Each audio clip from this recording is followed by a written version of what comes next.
Welcome back to another episode of The Next Step, where we bring you real stories of resilience, adaptation, and transformation. I'm your host, Kevin Gray, and I'm a bilateral amputee myself, and today I have an absolute honor of speaking with an extraordinary woman, Chaplain Gray. Chaplain's journey is nothing short of remarkable. What started as a simple stomach ache turned into a life-threatening medical crisis that led to a 97-day hospital stay, a coma, and ultimately the loss of her legs and one hand due to sepsis. But that is not where our story ends. Chaplain is a mother of 3 beautiful children, a former social worker, and a prolific writer, currently working on her 4th book, which details her journey. She also hosts a live podcast called Setting It Straight with Miss Gray, which she will tell you more about in just a moment.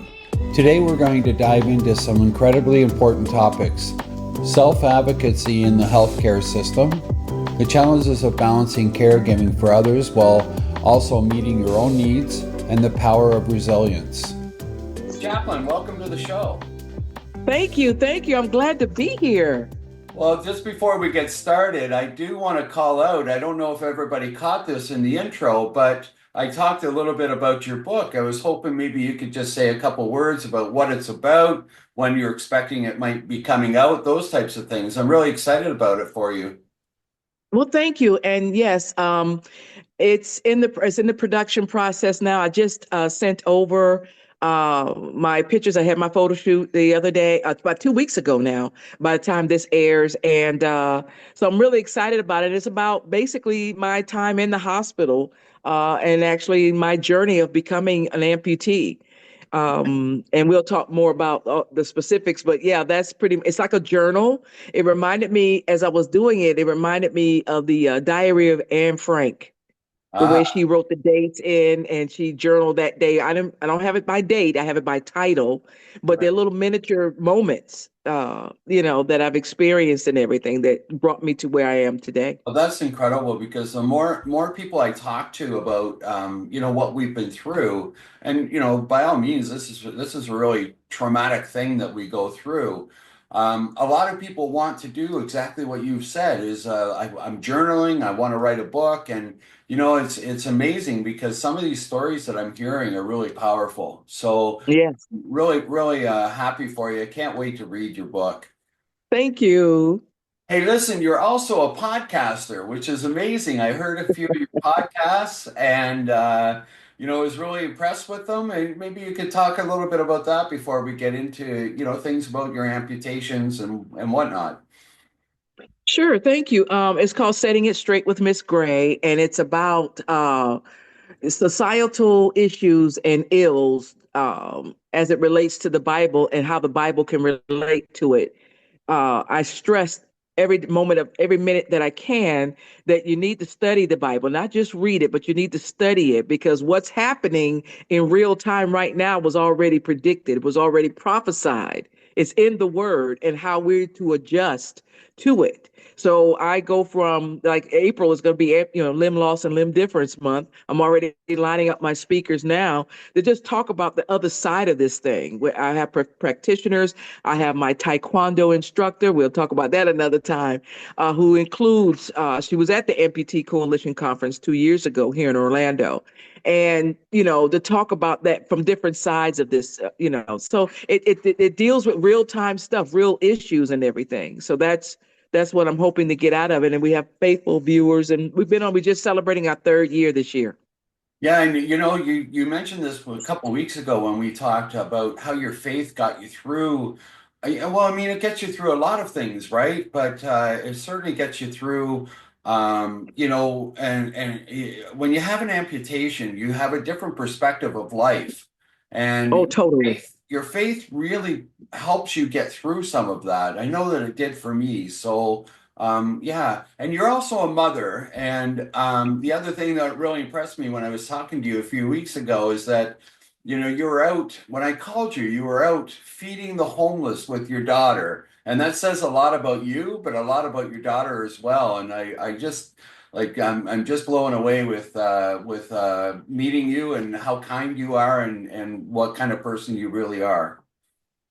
Well, thank you so much. Yes, I have twins that are Gen Zers. They're going to be 22 years old this year, and I have an older son who's a millennial. He's 30, and we're still living together and everything. But I've raised them to care for those who not only are less fortunate, but who are voiceless. So Right, I've done a lot, and I'm a widow. Since I've relocated to Orlando. I'm a native Floridian from Palm Beach County originally, and then I got married and moved up here to Orlando. So yeah, we just came off of a really intensive fast, and part of that consecration was to go feed the poor. And there's a difference between the homeless and the poor, right. because the poor are not necessarily on the street, and the homeless are not necessarily poor. Correct. Because we have people who, and stuff like that. So that's a whole different show. Yeah, yeah. Well, listen, let's get started here. And before we do dive into too much, I just wanted to take us back a little bit. When you first went into the hospital, what were you really thinking about? Like you first went in because you had some stomach aches. Tell me what happened at that point. Yeah, I had that month. It was a it was a Monday in 2018, October of 2018, and I was getting heading to pick up the twins from school, and I wasn't feeling good that whole day.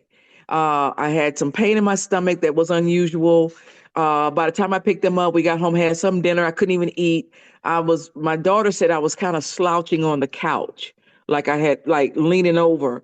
And so I told her to call one of my spiritual daughters who lived close by to take me to the emergency room because the twins weren't driving yet. So, and when she came over, she said, well, let's go right around the corner. And I didn't want to go to that hospital. I said, no, let's go to Orlando Regional. I've worked there before and everything else. Let's go there. She goes, well, that's way out the way. So in my mind, I was thinking, well, you know what? I'm not going to be there long. It's probably some sort of gas or something like that. They're not going to keep me. So, okay, let's go. Because I was really in pain and getting weaker. Yeah. And yeah, then all I can remember is getting there. I don't remember my daughter coming with us. I remember being triaged. I remember the nurse telling me to go back to the lobby. And from there, I don't remember going back in the back. I don't remember being admitted. I don't remember being wheelchaired to my room. My daughter picks up the story from there. Yeah, so they realize that it's much more than just a stomach ache. What was it, and how did they discover that? What happened next? It's some, yeah, according to the progress note, within the first 2 days, within 24 hours, they had already said, oh, no, you have sepsis. But Right, I don't remember the conversation. She heard it. I see it in my progress note. Um, and I was like, sepsis? What's sepsis? I don't eat spicy food. I'm not a smoker. I'm not a drink. What's sepsis? How can I get right, sepsis? right. And I still didn't understand that. I've looked up the definition since then, but I still don't fit that mold. I don't know how that started. But I had a former hernia. I've had over 20, 30 years now since the birth of my first son. And it never bothered me. I was never diagnosed with it. It was only seen when I was in a car accident and they did a chest x-ray. And they said, oh, by the way, you have a hiatal hernia. And I'm like, I do? So the doctor always told me if it don't bother you, don't bother it. And I Yeah, didn't. yeah, Yeah. But apparently my stomach had dislodged and was coming up through that tear which is the hernia. yeah. And sepsis is really like it's a blood poisoner, right? Like your blood is poisoned, and you Hmm. you get very sick very quickly, right? Yep. So, In a matter of hours that Monday, I was just a rag doll. yeah, and you wake up in a completely different reality at that point, right? So what happens Yes. when you wake up? Like what's the next thing? Well, I woke up 3 weeks later. 3 weeks. Wow. I was in a coma. I went into a coma after the surgery, and because I guess they were going in to repair the hernia, and uh, I woke up a few days before Thanksgiving. I went in October 22nd, and I woke up a few days before Thanksgiving. And Wow. I was like, I woke up to not being able to move in the bed. I woke up to both of my hands being bandaged and my feet being bandaged. Yeah. And I'm like, and I woke up to a nurse saying, I've got to pull this out of you, so I need you coughing. And apparently they had the life support or whatever that is, the trachea and all that Right. in me. And I had woke up, excuse me, I had woke up and the nurse was the two nurses on either side of the bed. One had a towel, and the other one said, I've got to pull this out of you, so I need you coughing. And the other one put the towel right underneath my chin. And she said, "We got you." And I'm blurry, I wear glasses, so I'm not seeing, I've been asleep for 3 weeks, and Yeah. I'm like, what? And I'm like, they're in white, so I think I'm in heaven. I really think I've already because That's they're in scary. white and stuff, and they were talking real nice and stuff. And I saw my son at a distance. He waved at me, and I went to raise my hand, and that's when I saw my hand was bandaged. My right hand was bandaged as Right. well. Right. And then you wake up and you've lost limbs, like you've lost four fingers, Well, one hand, and I'll let you explain it. yeah, I hadn't lost it yet. I Oh. still had my limbs on, but they had darkened and they were Oh. crinkled up. They were, gnarled, Yeah, literally. yeah. Yeah, and that's Yeah, what and happens I'm with like, that's what happens with sorry for interrupting, but that's what happens with sepsis, right? Is like your limbs don't get the blood flow, and that's when it turns well, it's essentially dead tissue. It's black tissue that the people see in the it's movie, dead. kind of like Hmm. mummified, right? Yeah. Right.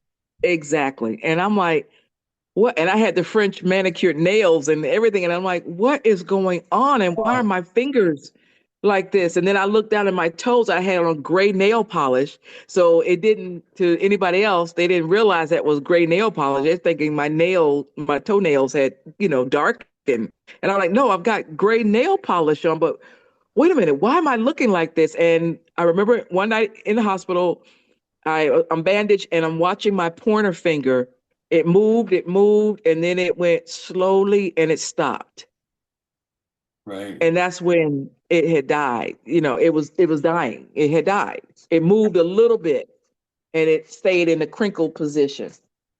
Yeah, I remember when my toes turned black, I was really sickened just looking at them. Like it was like, and when they told me what had happened, I was like, just get them off me. Just get rid of them. Like it was like it hit me really Hmm. hard when I first saw them. So listen, you're on a road to recovery here now, and you're in the hospital for what, 97 days, I think you told me. And what was your Yes. biggest challenge in that time frame, like to overcome?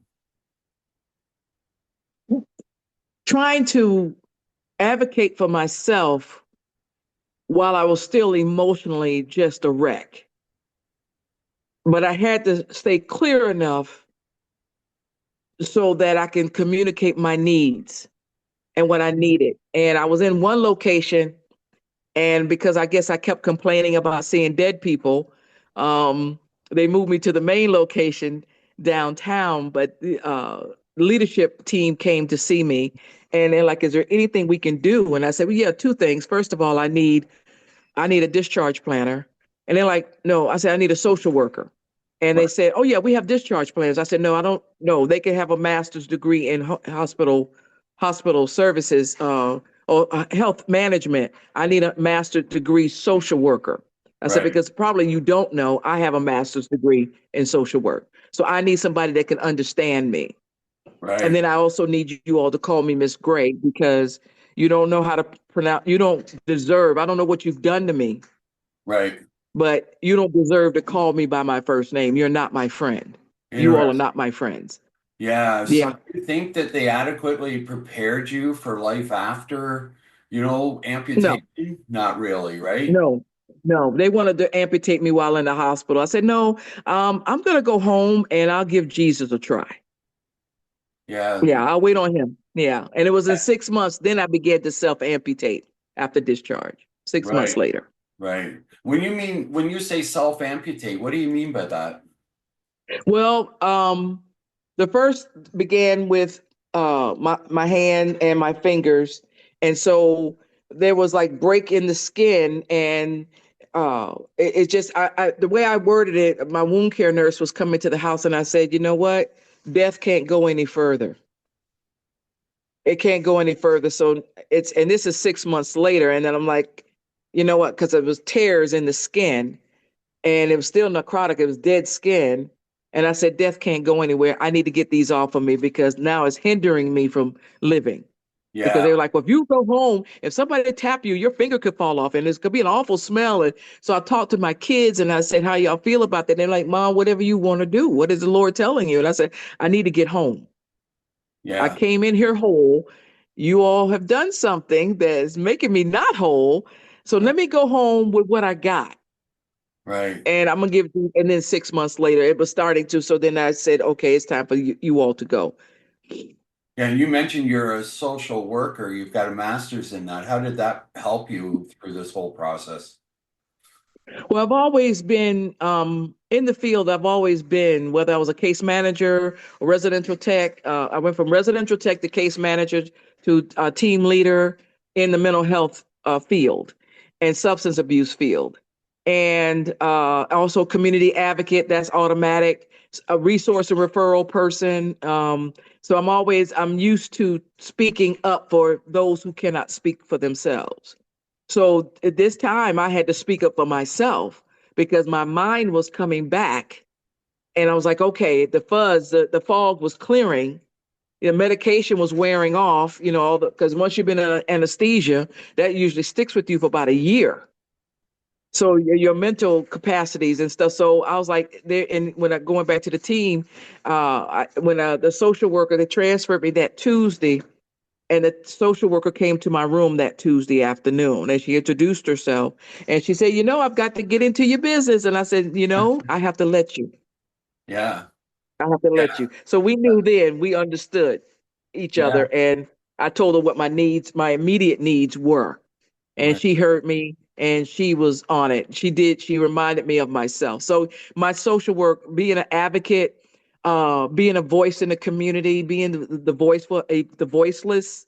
Yeah, Yeah. that's what I do. And it's really important to connect with that social worker or your counselor or whoever you want to connect with, because if they don't understand it, they don't have the empathy that is needed. It's really hard for them to guide you through the process because you need someone to hold your hand through things. Did you ever feel Yes. like just giving up? Like, did that ever come across your mind? Oh, yeah. I mean, many times in the hospital, you could come in my room any day, any time of the day and night. When I'm up, I'm crying because I don't understand why. Yeah, And I don't understand what, because no one had really told me anything. Those first few months I was in there, those first few weeks I was in there. And and that's one thing I want to say. I know when we get to the self-advocacy piece, but when you're in the hospital and you don't know, you already know yourself. Okay, you're looking at yourself and you're bandaged or you can't move or you're paralyzed or whatever. You need to ask for your discharge planner immediately. immediately. Ask Correct. for the discharge planner immediately. That's the person you need to talk to and develop that relationship with, Yeah, because you may not be able to go back to, like many of us, I could not go back to the life that I was living prior to admission. So I needed her to sign me up for disability right there in the hospital. And that's another thing too. When you're in the hospital, you go ahead and connect to service. That's what it's about. Because if you wait till you do your outpatient or you wait to discharge, you have to do it on your own and you got to go to the different doctors. They got to provide the proof and all that kind of stuff. No, while you're in the hospital, that's the one big thing I would tell anybody, not even outside of being amputated, but anybody in the hospital. And you realize, okay, I'm not going to be able to return to work. I'm not going to be able to return to a life of living on my own. I right. need a social worker and I need you to apply for disability right away. Yeah, I know when I went through, it was hit me like a ton of bricks, obviously, but I didn't know where to begin. I didn't know where to buy a wheelchair. I didn't know if I needed one. I didn't know when I'd be going home. I didn't know what I would need when I get home. To be honest with you, when I first got home, I was like, I went to a doctor's appointment and I'm like, I don't have a parking pass. I deserve a Mm. pass, you know, and Mhm. I don't know how it works in the States, but in Canada here, you have to have your doctors fill out a form in order for you to Mhm. qualify for that. So just, you're right about those little things, just getting things looked after. It'd be nice to have like a checklist right in the hospital where they hand it to you and say, here are the 20 things that you have to look after as an amputee. Yeah, they're not that advanced. They're not that We would have to advanced. develop, yeah, we would have to develop the toolkit for professionals like that, and they could have that in there because they don't really know, because they don't know if you're going to live through it. They don't even know if you're going to survive it while in the hospital. You know, a lot of people, you know, specifically those caregivers in caregiver roles, they struggle with speaking up for their own needs. And, did you experience that? And if so, how'd you overcome that? No, not so much. I had the favor of God while in there. All of my nursing staff, including my housekeeping person, really felt bad for me because they could hear my personality. Like, she's funny. Oh my God, she's an extrovert. She can talk. And they were beginning to feel sorry for me because they could only imagine what kind of life I left behind Right, prior to being admitted. And so there was one time I had a Caribbean nurse for the day. And, she was, she wasn't in the best of moods because she'd had to feed me. I couldn't feed myself. And so I remember one day I was looking at my feet and I said, can you tell me something? Why is it that no one's looked at the bottom of my feet? And she said, well, I don't know why they haven't looked at the bottom of your feet. I said, well, could you have somebody come in, uh, you know, a supervisor, and let me talk to them? right, Well, I'll see if I get to that because I have to take care of you and another patient. And I'm like, okay. So little did she know that the nurse supervisors already had introduced themselves all per shifts, or everybody on the ICU floor. right. So any one of them would pop in and just say, hey, how's your day going? And Yeah, so one came through and I said, hey, would you mind? I don't know who you would call to come and take a look at the bottom of my feet. For some reason, I'm just concerned of what they're looking like because nobody's looking at the bottom of my feet. She said, okay, no problem, Miss Gray. So I walked out. She walked out, rather. She made a call on the portable phone. Next thing I know, I have a wound care nurse coming in, introducing herself while my nurse is standing in there. She took tweezers, she put on her gloves. She looked, she said, oh my God. And I was yeah. like, oh God, don't, no, don't tell me. I'm not going to lose my feet. Please, Jesus. And she put on her gloves, took out the biggest set of tweezers I've ever seen, and she began to take the dead skin off of my feet. Oh no. And the nurse stood behind her and almost fainted. Yeah, Yeah, just the dead skin, just dead skin. that's And incredible. that's how wound care That's got involved with me. Yeah, Yeah. and so probably yeah, I found that when I was in the hospital, I got ignored sometimes by doctors, by nurses, and you're right, you have to be that advocate all the time for yourself.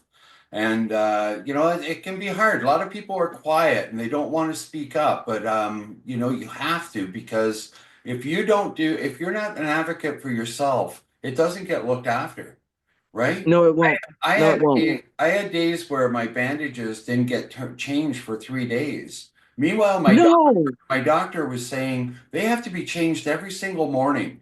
And, I'd be arguing with the nurses to say, you've got to get this changed. Oh, well, I have to look after five other patients at this point. At that point, it's the last thing you want to hear, right? All that matters to you is yourself at that point, Exactly. right? And it's not And being at that point, and if I can say this, Kevin, at that point, then you ask for the nurse supervisor. And if they're slow to come in, say, I need to have risk management here. I need to speak to somebody from risk management. Go for the throat because you're not gonna ignore me. You're not gonna treat me any kind of way. And please don't think that I'm stupid. Please don't think that just because there's nobody in here, my kids are in school right now, my older son's at work. Don't think I need somebody in here to make you do your work. Give me risk management. right, right. Yep. Yeah. Yep. Those are your two keys. Yeah, and so balancing, your caregiving and your self-care is really important. And Was there a turning point in your experience here that you realized you couldn't just do it yourself and that you really had to rely on other people? That was the whole life. That was a whole scene. That was the whole motion picture. My whole life changed. I've never had to depend, even when I was married to my first husband, I divorced him and married to a second husband and became a widow.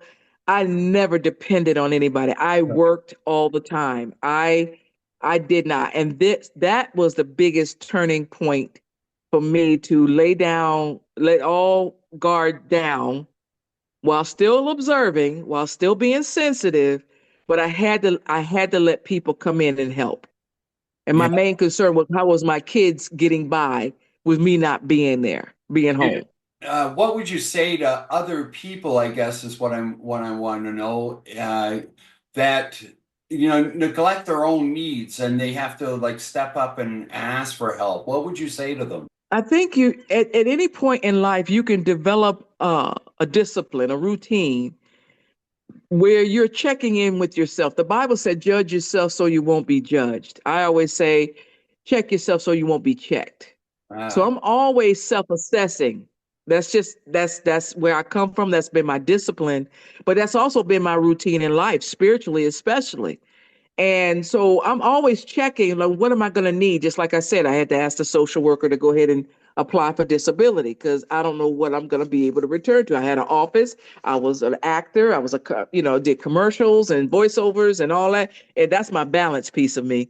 right. While being a therapist and having my own practice and stuff, but I still wasn't making enough money at that time. And so I started working at the hospital, this other hospital. But anyway, you got to check yourself and you can't just be walking around like an island unto yourself. You got to be able to reach out. And it's not a sign of weakness, Yeah. it's a sign of strength. When you could tell somebody, no, I need you to do this.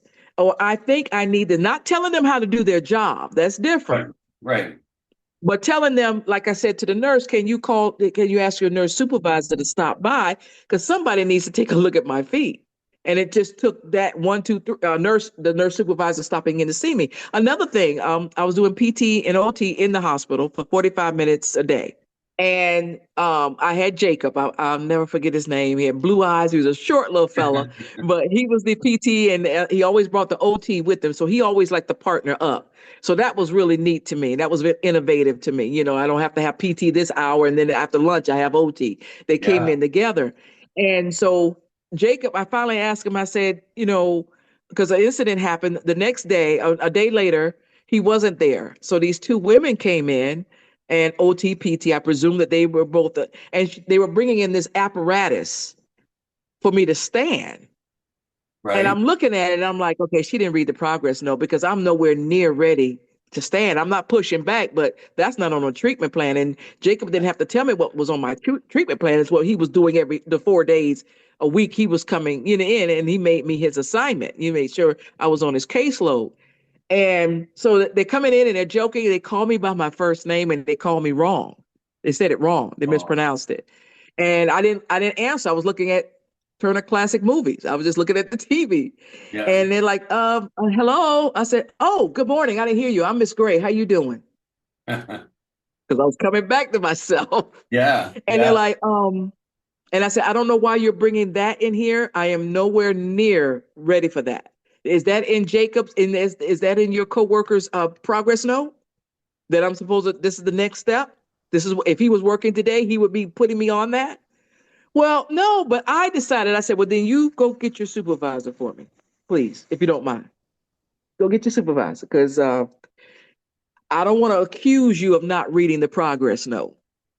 Well, I'm supposed to get to that chair. and the other thing you don't want is, to be pushed into something that you're not ready for, and then all of a sudden Yeah, find yourself even worse. I could have made one mismove, one misstep, and a limb could have come off. And then, of course, they're like, oh, we got to amputate everything right now. You got to push back and you got to know. And you have to be, you don't have to be angry about it or anything, too, because they'll write that down. Well, he's in a bad mood today. He came Right. in here a bad mood. So Right. now he's telling us he's not going to go up the stairs. And, so no, you got to keep yourself as calm as you can so that you can think it through. Let me see how I'm going to say this. so Yeah. that you'll get the point the first time around. Yeah, and that's hard to do because your emotions are up and down throughout, Totally. right? You're happy one day and next day you're depressed. Listen, moving on to making adjustments as an amputee. How long have you been an amputee now? Like, how long has this been? And this year will be 7 years. 7 years. So, do you remember some of the biggest challenges you had in the initial days, or when you first got Well, home and things like that? when I got home, I already knew I had met the home health agency that was going to be helping me. So I had home care aides for almost a year and a half, leading into 2020 when the world shut down. Right. And I had to interview these people and things like that. So um, I didn't like people coming. I'm not a socializer in the sense that when I'm home, I don't invite people to my house. If Right. you're a relative and you're coming up to Orlando, I always ask what hotel you're staying at. They're like, well, where you at? Don't worry about me. I can find you. You don't need to know where I am, But that's Right. always been me because my home is my safe place. And it's, because I'm a people person, I Yeah. deal with the people the moment I drive out of my driveway.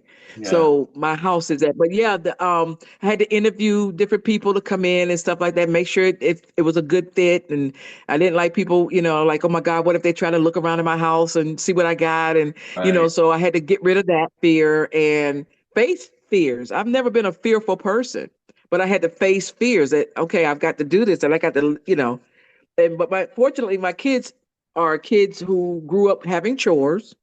And to this day, they have chores. Yeah. And so I was telling the folks, if you've got some students who are employees, refer them to me because I've got to finish up a book and my kids do their chores. So they don't have to do the miniature stuff, the minor stuff.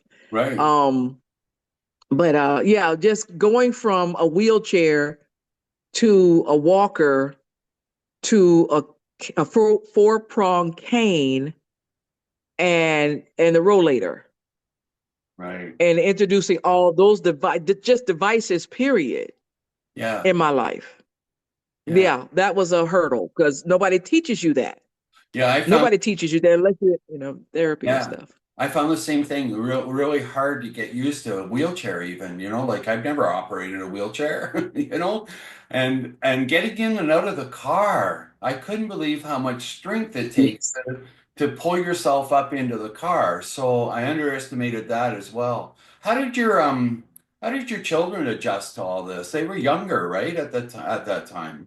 Yeah, the twins were in high school still, and then of course 2020 came around and they had to we didn't have a formal graduation, so that was on, they had their pictures up there. We were at home watching their pictures and stuff, and they're mentioning their names.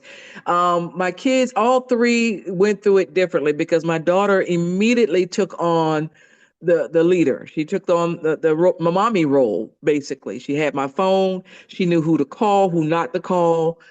She had to make sure people weren't coming up to the hospital to see me because I didn't want that, and stuff. And that was while I was in the coma. So she took over immediately. But I had trained my children, my phone, like listed in my phone under AC Kevin, you know, PTA name, and stuff like that. Because a state trooper taught me that to put, for people who are important, in case you're rendered unconscious, put Oh, ICE behind names in case of emergency. But yeah, and so she knew. I said, there's some people you all would call.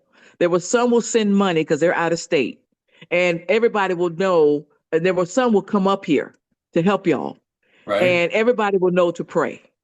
But it's just because I was adopted at birth, but I know my biological people, so they're on the, only one person per side is on, the list to be called in case something happens to me. And so Wow. that's how she knew. So she took over the mommy role. I mean, she was in charge and she kept her brothers in charge, even though she's the youngest of the twins. But her brothers looked up to her and she directed everything and came to the hospital every day after school with her computer, with her notes, and still maintained a 4.5 GPA. So you mentioned there just a moment ago about your faith and I was going to ask you what keeps you going, but it's kind of a silly question because I think it's your faith that keeps you going, right? if I did not have the faith level, if I was not at the level of faith that I was entering into the hospital, you and I would have never met because I died twice in the hospital. And when I realized all God could say to me was, I was like, God, why is this happening to me? I don't understand. And God said, look, Yeah. what you need to do is get to that chair every day, stay in it for 15 minutes longer each day. Because once you get home, you have to finish the book. I had begun my third book. He said, Right. once you get home, you got to finish the book. I said, finish the book? I was like, oh, no disrespect, God, no disrespect. But finish a book? And I had to finish the book. Yeah, totally. He was speaking. He yelled at me a couple of times in the hospital because he could read my thoughts too. Because I'm thinking, I'm not going to get out of here. I'm not going to leave here. And one night he just yelled at me. He said, I would love to have you up here with me, but I love it when you're down there representing me. So you're not coming home anytime soon. Yeah. So can you get that out of your head, please? And I'm like, I'm sorry. And so I'm just crying all over the place. So Hey, right. listen, I know you get into a lot of this in your podcast and whatnot. You talk about God and religion and different topics in that. Is there anything, I'll give you another opportunity to kind of pitch your podcast. I really want to encourage people to go look you up and listen to you. And where can they find this podcast? Well, we're on 100 platforms ranging from Facebook to Spotify. So you look under Talk 4 Radio or Talk 4 TV, talk the number 4.tv.com. Look under there and you'll see and look for Setting It Straight with Miss Gray, and you'll find that. Find us under there with some other program with the other podcasters.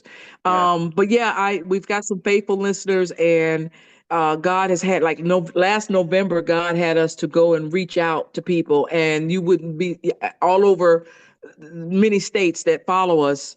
They went out and fed the homeless. They went out and gave blankets. They gave food. And we did it just within that week, and then the following Monday, they were to report back and they were writing in, their answers and their responses and how their lives had changed from that. And I said, that's all we have to do. That's all you have to do to make a difference and make us, and see your self-worth as well. Chaplain, you're an incredible person. I really am so glad I met you and I Oh, hear your story. And I know other people are going to really benefit from hearing this. I hope they oh. connect with you on your podcast. Is there anything, that you want to leave the audience with as we wrap up here? Is there one little thought that you want to leave people with? You need to become balanced. You've got to have a balancing life, and you can't operate your life off a full plate because you need to leave room for spontaneity, impromptu-ness, especially if you're married. Because I can only imagine what spouses go through. You went to the hospital one way and you came out of there, and now you're going through a whole different journey another way. It's just like being deployed, becoming a soldier, and you go off to war and you see all kinds of action and everything, and then you come back. You're a different person. Different I'm person. a different person. So Yeah. you need to know how to advocate for yourself, pivot for yourself, and find your balance as well. Because Yeah. for me, it was going to the movies by myself. Now I go to the movies and I sit in the handicap and I have a great time. I've got a huge Sure. bag, put my popcorn in it. I've got arm handles and stuff for my cups and for anything else. And people be amazed. They're like, oh, wow. Because, I don't have the full extension Right. of my fingers. Right. So Amazon has the great assisted devices. You got to stay balanced. Let me come back to that. You have to stay balanced and find out. You've got to always assess yourself. What can you do? There are many things I could not do just 2 weeks ago. I could do today. You've Yeah. got to keep striving. Yeah, and everybody should have a vision board, whether it's a journal or whether it's on your phone. You need to be striving every day towards something A vision board. I if like you're that. still living. So, Yeah, you're pivoting, and and you've got pivot. new normals. We have new normals all the time, and you got to know to pivot. You got to modify. So this is our new life now. We modify. I can't do it that way, but I could do it this way. I could go over here and I can do that and do this. So you got to have those affirmations, and that's what I meant. When I would post in our community post on Facebook, and I got reamed for it because they're like, "This is not that type of space for this." I'm just trying to help you get out of your head. I'm Yeah. trying to help you get out of your emotions because you can stay and do a pity party every minute of the day. and and stay depressed. And nobody wants to be bothered with you. They don't want to help you because you're grouchy and you're mean and you're saying mean things and then you're giving up every day. Who wants to be around that? That's right. Yeah. Nobody would want to help you. Yeah. So get out of it, get over it. So, Stay but my positive. feelings weren't hurt. I just moved Yeah. on. Yeah, good, good. Stay positive, stay optimistic, treat people well around you, and things will flourish for you around your life. So, Well, thank you so much. I appreciate you, and hopefully we will. I'm going to come on to find your support group pieces portion and join that or come in on that if I can, and peek my head in every now and then, and I'll definitely get you a autographed copy of the last book, the current book once I get it. Hopefully, it'll come out by Mother's Day, and that would be a great treat and surprise for me if it can hit the streets by Mother's Day. oh, that'd be wonderful. Yeah. But you be blessed and take care of yourself. Yes, sir. Champlain, your story is truly inspiring. You face some unimaginable challenges, yet you continue to move forward, not only for yourself, but for your family and for others who need you. And they really appreciate this message of resilience. For our listeners, I hope this conversation has been helpful to you, and you understand the importance of self-advocacy, self-care, and finding strength even in the hardest moments. If you'd like to hear more from Chaplain Gray, be sure to check out her podcast, Setting It Straight with Miss Gray, and keep an eye out for her upcoming book. If you enjoyed today's episode, please subscribe to The Next Step and share this podcast with someone that might benefit from it. Thank you for joining us, and as always, remember, every step forward, no matter how small, is a victory worth celebrating. Take care, and we'll see you on the next step.